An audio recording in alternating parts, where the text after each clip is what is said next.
Hi friends, स्वागत आहे तुमचं आदित्य मोटिवेशन ह्या यूट्यूब चॅनलवर. जर तुम्ही यूट्यूबवर नवीन असाल तर लाईक, शेअर आणि सबस्क्राईब जरूर करा की म्हणजे प्रत्येक येणारं नोटिफिकेशन तुमच्यापर्यंत पोचले जाईल.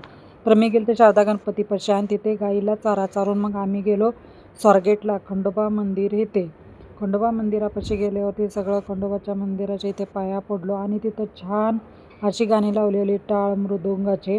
तर तिथं गेलं एवढं प्रसन्न वाटलं की त्या मंदिरात येऊ वाटेना, कारण की टाळ मृदुंग जर कानावर पडले की माणूस एकदम हॅप्पी आणि आनंदी होऊन जातो, की सगळं दुःख वेदना सगळ्या विसरून जातो.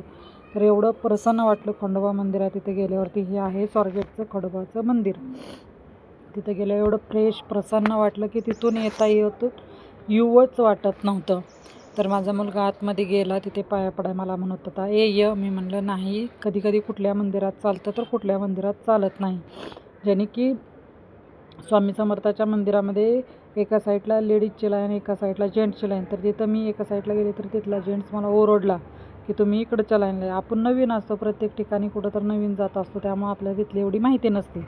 तर खंडोबा मंदिरात गेलो, छान फिरलो सगळीकडे. खंडोबा मंदिरात सुद्धा देव वेगवेगळ्या ठिकाणचे आहेत, म्हणजे वेगवेगळ्या मूर्त्या आहेत, छान छान मूर्त्या वगैरे. तिथे गेलो एवढं प्रसन्न वाटलं, तिथून येऊ वाटत नव्हतं.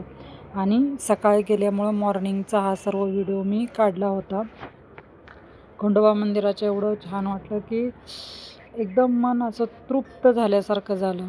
आणि तिथे असं म्हणलं ना, मंदिराचं ठिकाण म्हणलं की वातावरण प्रसन्न असतं, खूप छान आणि हॅप्पी वाटतं, की जे आपलं दुःख संकट वेदना तिथं गेल्यावर माणूस विसरून जातो.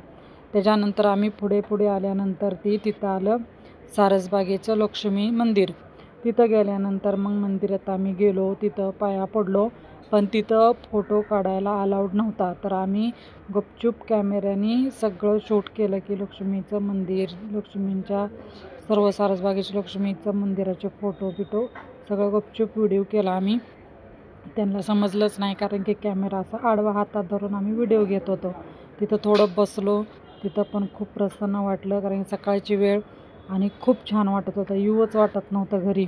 मग तिथून ऊन वाढायला लागल्यानंतर आम्ही आलो बाहेर, पाया वगैरे पडलो मंदिरात जाऊन. तिथं काय तर त्यांचं पूजापाठ चालू होता मंदिरात.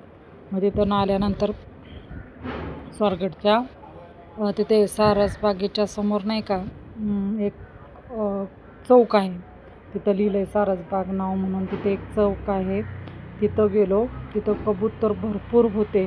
तिथे एक छोटा मुलगा होता की त्यांना पकडायचा प्रयत्न करतो, मग त्याला ओरडला आम्ही, हा काही घेतून गेला तो छोटा मुलगा, त्याला ओरडलो. तिथं कबुतरांना फार खायला टाकलं होतं. कबूतर म्हणजे पारवा, आमच्या गावाकडे ह्याला पारवे बोलतात. मग तिथं तो मुलगा सारखा त्रास देत होता, आम्ही त्याला ओरडून दुसरीकडे लावलं. हे सर्व आहे सारसबागेच्या साईडचं शिन्या का, इथं पाठीमागं मुलगा दिसतोय. परत मी त्याला ओरडले आणि तिथून त्याला पाठवलं. हे आहे सारसबाग. तर व्हिडिओमध्ये नाव उलटं दिसत होतं, कारण की आपण समोरून कॅमेरा धरल्यावर नाव असं उलटं दिसतं. मग तिथून आलो पुढे शंकर महाराज मठामध्ये. शंकर महाराज मठामध्ये आल्यानंतर तिथं पाया पडाय आतमध्ये गेलो.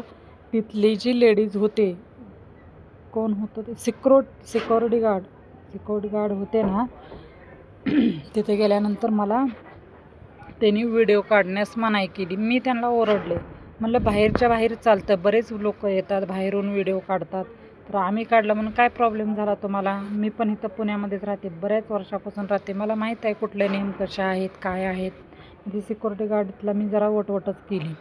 मग त्याच्यानंतर आम्ही पाया बिया पडलो आणि मन नाराज झालं ते ओरडल्यामुळे. चला भेटू नेक्स्ट व्हिडिओमध्ये.